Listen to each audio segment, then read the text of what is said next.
Джейрарский район – один из ключевых туристических центров Ингушетии. Отмечает сегодня 32-ю годовщину со дня своего образования.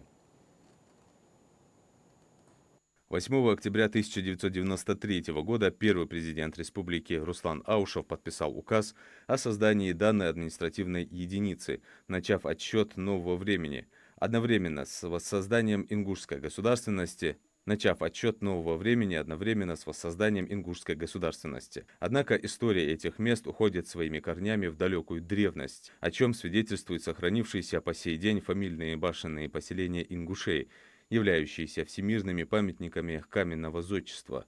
Сегодня Джейрарский район – динамично развивающаяся территория, пользующаяся широкой известностью.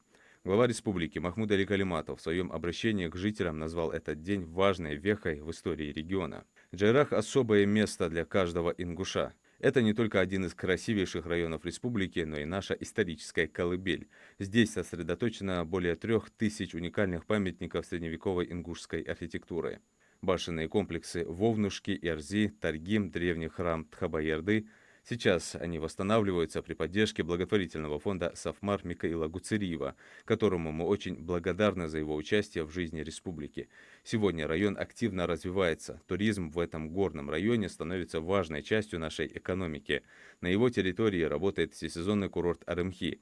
Здесь же находится лечебно-оздоровительный комплекс. В ближайшие годы в развитие туризма в Джейрахе будет вложено более 13 миллиардов рублей. Уверен, что у Джейрахского района есть большой потенциал и хорошие перспективы, которые связаны с бережным отношением к нашей истории, культуре и природе.